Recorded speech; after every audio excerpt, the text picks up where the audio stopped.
नमस्कार दोस्तों, मैं Devilal Chaudhary Prince civil service के डिजिटल प्लेटफॉर्म पर आपका तहे दिल से हार्दिक हार्दिक स्वागत, हार्दिक अभिनंदन करता हूं।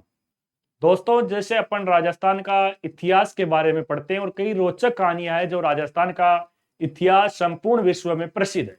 आज एक ऐसी ही कहानी मैं आप लोगों के सामने लेकर रूबरू हुआ हूं। इतिहास की बहुत ही रोचक कहानी है ये। पृथ्वीराज चौहान और सहयोगिता के बीच की कहानी है। पृथ्वीराज चौहान और सहयोगिता के प्रेम कहानी के बारे में आज अपन पढ़े। पृथ्वीराज चौहान अजमेर के चौहान राजवंश से संबंधित थे। अजमेर के कौन से राजवंश से संबंधित थे? चौहान। पुराने समय अजमेर में कौन सा राजवंश था? चौहान राजवंश। और अजमेर के चौहान राजवंश के संस्थापक कौन थे? तो अजमेर के चौहान राजवंश के संस्थापक थे अजयराज चौहान। और सहयोगिता जयचंद गढ़वाल की पुत्री थी। कन्नौज के राजा थे जयचंद गढ़वाल। जयचंद गढ़वाल की पुत्री थी कौन? सहयोगिता। संयोगिता। जयचंद गढ़वाल की पुत्री कौन थी? संयोगिता। पृथ्वीराज चौहान और जयचंद गढ़वाल दोनों आपस में मौसेरे भाई थे। क्या थे? मौसेरे भाई। तो दोनों मौसेरे भाई थे। परंतु आगे जब इस कहानी को अपन पढ़ेंगे तो आगे अगर अपन बात करेंगे तो संयोगिता किससे प्यार करने लग गई थी? पृथ्वीराज चौहान से। तो जयचंद गढ़वाल की पुत्री थी सहयोगिता और इसे प्यार किससे करने लग गई थी? पृथ्वीराज चौहान से। तो दोस्तों, ये बात हमें पृथ्वीराज रासो की चंद्रबरदाई में इसके बारे में इतिहास में जानकारी मिलती है। तो अपन बात करें, एक अपने व्यक्ति थे जिसका नाम था पन्नाराज। पन्नाराज नाम का एक व्यक्ति था। ये पन्नाराज क्या करता था? इस पन्नाराज का काम था राजाओं के महलों में जाके। पन्नाराज नाम की एक महिला थी जो बहुत तगड़ी कलाकृति भी थी। तो वो क्या करती? राजाओं के चित्र दूसरे क्षेत्र में बांटती थी। तो वो जैसे ही कन्नौज के क्षेत्र में राजाओं के चित्र और राजाओं की वेशभूषा पहने हुए, कपड़े पहने हुए जो चित्र बांट रही थी, तो सहयोगिता ने, पन्नाराज ने सहयोगिता को किसका चित्र दिया? पृथ्वीराज चौहान का। तो उसने जैसे ही पृथ्वीराज चौहान को सहयोगिता ने देखा तो मंद ही मंद मुस्कुराई और उसने पूछा ये कौन है? तो उसने कहा, बोला ऐसी कोई बात नहीं है, ये अजमेर के चौहान राजवंश के राजा पृथ्वीराज चौहान।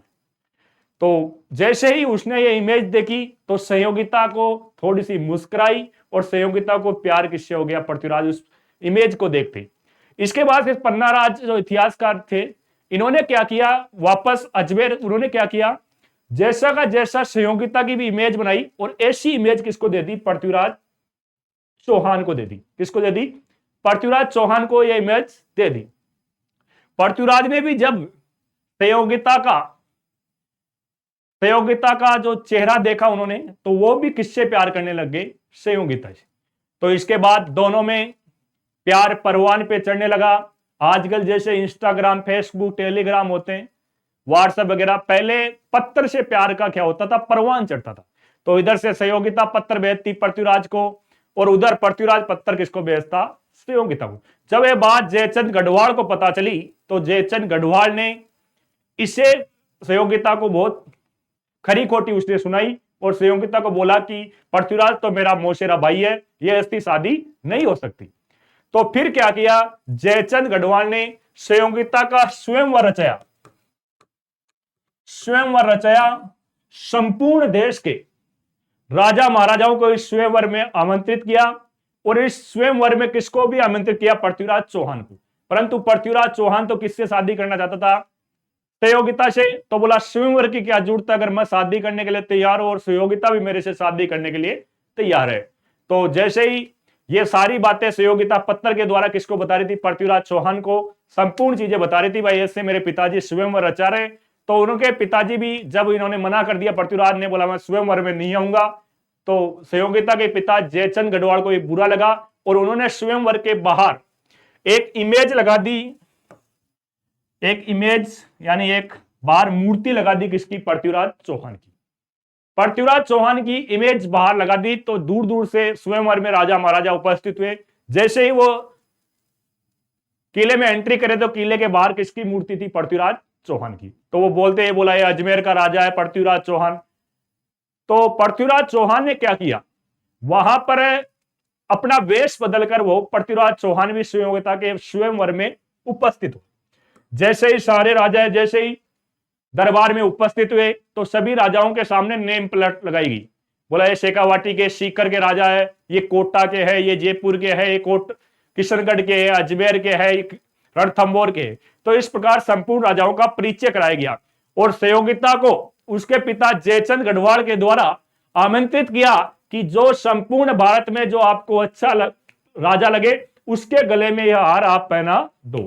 तो सहयोगिता जैसे ही दरबार में खड़ी हुई तो सहयोगिता ने संपूर्ण राजाओं के नजदीक घूमते फिरते हुए किसी को माला नहीं पहनाई और लास्ट में अंत में जाकर उसने पृथ्वीराज चौहान की जो बाहर मूर्ति लगा रखी थी उसको ये हार पहना दिया था। इसके बाद पृथ्वीराज चौहान ने वहां पे पृथ्वीराज अपने कई सैनिकों का भी वेश बदल के वहां पे लेके गया था।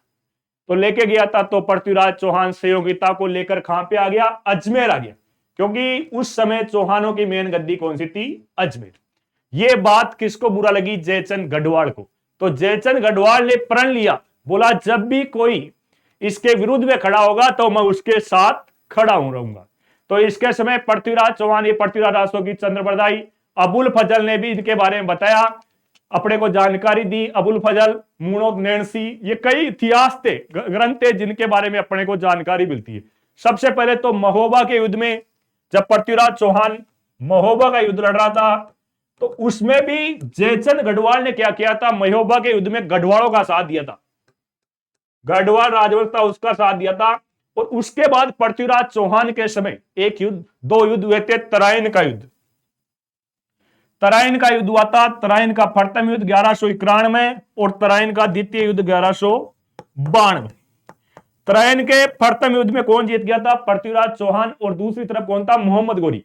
तो प्रथम युद्ध में पृथ्वीराज चौहान जीत गया था, दूसरे युद्ध में कौन जीत गया था, मोहम्मद गोरी। और इस युद्ध में मोहम्मद गोरी का साथ किसने दिया था, जयचंद गढ़वाल ने दिया था, क्योंकि जयचंद गढ़वाल की पुत्री सहयोगिता का राक्षस विवाह, जो अपने पुराने समय जो विवाह करते थे, विवाह जो प्रेम विवाह होता था उसको गंधर्व विवाह कहते हैं। प्रेम विवाह कौन सा विवाह कहते हैं, गंधर्व। और आजकल जो अपनी भाषा में अगर अंग्रेज आने के बाद जो प्रेम विवाह होता है उसे लव मैरिज के नाम से जानते हैं, उसे पुराने समय गंधर्व विवाह कहते थे। और जैसे ही पृथ्वीराज ने सहयोगिता को भगाकर शादी की थी तो पुराने समय जो भगाकर शादी की जाती थी उसे राक्षस विवाह कहते हैं। कौन सा विवाह कहते हैं, राक्षस विवाह कहते हैं। तो इस कारण पृथ्वीराज चौहान ने राक्षस विवाह किया था। इस कारण जयचंद गढ़वाल ने तराइन के द्वितीय युद्ध में किसका साथ दिया था, मोहम्मद गोरी का। इस कारण ये कहानी संपूर्ण इतिहास में प्रसिद्ध है कि पृथ्वीराज चौहान ने सहयोगिता से कौन सा विवाह किया, तो राक्षस विवाह किया। अगर किसी से प्यार से जो विवाह किया जाता था पुराने समय उसे गंधर्व विवाह के नाम से जानते थे। सहयोगिता कन्नौज के राजा जयचंद गढ़वाल की पुत्री थी। सहयोगिता अजमेर के चौहान राजवंश के राजा पृथ्वीराज चौहान। दो युद्ध हुए, तराइन का प्रथम युद्ध 1191, तराइन का द्वितीय युद्ध 1192। इसकी जानकारी अपने किसमें मिलती है, तो इसकी जानकारी चंद्र बरदाई पृथ्वीराज रासो में इसका क्या मिलता है, वर्णन मिलता है। तो दोस्तों पृथ्वीराज चौहान और सहयोगिता की जो प्रेम कहानी उसके ऊपर आज अपनी चर्चा हुई। क्लास अच्छी लगे, ये कहानी बहुत ही इंपॉर्टेंट कहानियों में से गिनी जाती है। और पृथ्वीराज चौहान भी एक बहुत ही ताकतवर बादशाह थे जिसने तराइन जैसे युद्ध में, तराइन का मैदान कहां स्थित है, हरियाणा में स्थित है। तराइन के दो युद्ध 1191 और 1192। चंद्रशेखर ने इसकी कहानी के बारे में, मूणोत नैणसी ने इसके बारे में बताया। तो ये बहुत ही इंपॉर्टेंट रोचक चीज आज पढ़ने पड़ी, पृथ्वीराज चौहान और सहयोगिता की प्रेम कहानी। इन दोनों में सच्चा प्यार था और सच्चा प्यार ही हमेशा आगे परवान चढ़ता है। तो आपको भी आपकी किताबों के साथ सच्चा प्यार करना है और आगे बढ़ते रहना है। आज के लिए इतना ही। आप सभी को जय हिंद, नमस्कार। प्रिंस सिविल सर्विस से जुड़ने के लिए, और क्लास अच्छी लगे तो लाइक व शेयर करें। धन्यवाद।